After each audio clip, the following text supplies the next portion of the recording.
Most women say they want to trust their intuition, but here is something very interesting. Most women were actually never taught how to listen to their bodies. So instead, we try to think our way into intuition. We analyze, we rationalize, we try to logically figure it out. But intuition doesn't speak the language of the mind, it speaks the language of the body. And the body communicates through something we already have, our senses. Hello, gorgeous. If you're new here, my name is Tara Kinden.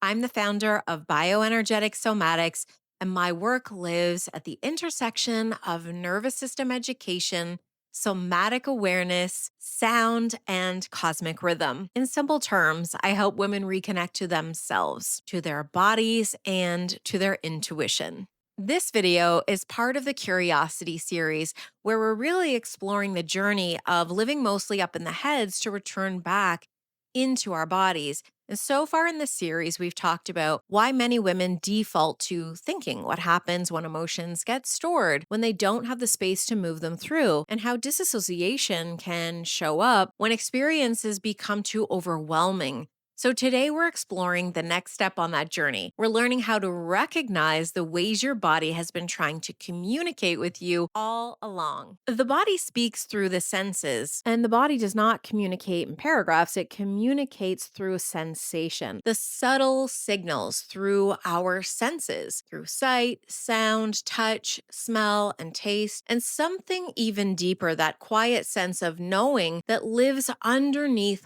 all of them. Our senses are constantly gathering information about the environments we find ourselves in. The body is reading tone, it's reading energy, movement, safety, and connection long before the mind has any time to interpret it. But if we grew up in environments where thinking was prioritized, we often learn to override those signals. We talk ourselves out of them or what they mean. We explain them away, or we simply stop noticing them. All right, I love to land the plane, and we're going to land it early today with a real life example. So, a really common place where this can show up in our relationships is that many women can look back on a particular relationship and say something like, honestly, I knew there was something that didn't feel quite right. And maybe that person looked amazing on paper. Maybe your friends even liked them. Maybe you told yourself to just give it a little more time, but your body was noticing things. Maybe your stomach tightened during certain conversations. Maybe your chest felt slightly constricted when you were around them. Maybe there was just this subtle sense of contraction in your entire body that you could never fully explain because you were taught to be reasonable. Think. You were taught to give people the benefit of the doubt and not to be jumping to conclusions. So the mind stepped in and started explaining those feelings away. Yeah, maybe I am overthinking. Maybe I am being too sensitive. Maybe I'm being too much.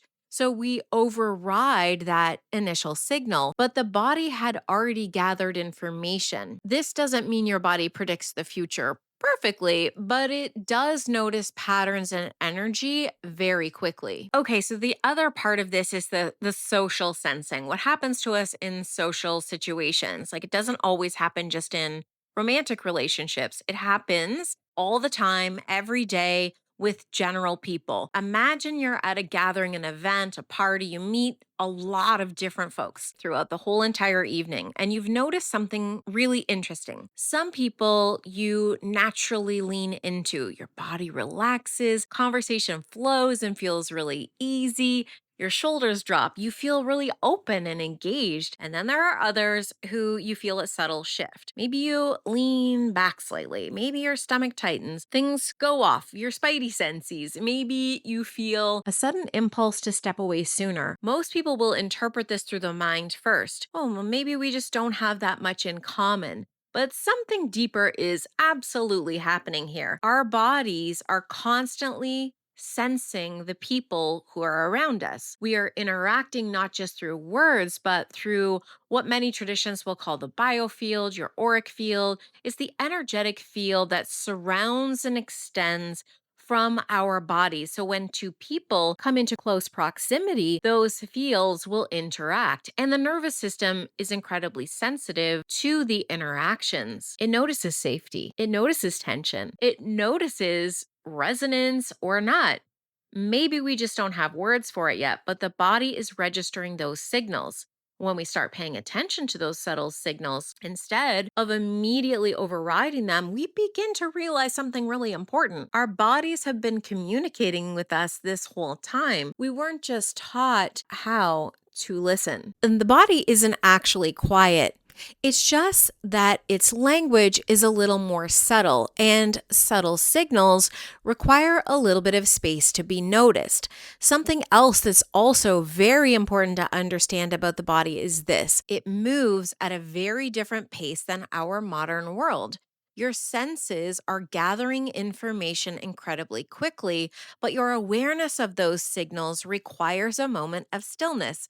And the truth is, most of us are moving through our life at a speed that does not allow those signals to fully land. We walk into a room, we check our phone, we meet somebody new, but our attention is split between five different conversations and whatever notifications may be lighting up our home screen at that moment. We're driving somewhere, we're listening to a podcast, we're thinking about tomorrow, replaying something that happened earlier in the day, and the body is constantly collecting all of this information through the senses, but our attention never slows down enough to notice what's happening inside of us. And those signals sometimes can pass through too quietly. It's a bit like standing beside the ocean during an insane storm. The waves are moving and the tides are shifting and the wind is changing direction. If everything is loud and chaotic, it's hard to notice the subtle movements that are happening beneath the surface. The body works in a very similar way. The signals are almost always there, but they tend to appear in small and quiet ways. A slight pause in the breath, a subtle tightening somewhere in the body, and a feeling of warmth or maybe openness, a sense that something feels easy or slightly off. And those signals don't force themselves upon us. They're more like whispers than alarms, which means if our attention is constantly pulled outside of ourselves, those whispers can be easily missed. And that's one of the reasons practices like being near the ocean can feel so regulating. Not because the ocean magically fixes all of our issues, but because it naturally slows down the pace enough so we can notice what our body has been saying all along. The rhythm of the waves, the sound of the water, the feeling of the wind on our skin, all of those things bring us back into the sensory world, back into our bodies. And when that happens, those signals become much easier to hear again. This is something I've been reflecting on a lot lately through the tide checks that I've been doing. I have the privilege of living on the ocean here in Newfoundland.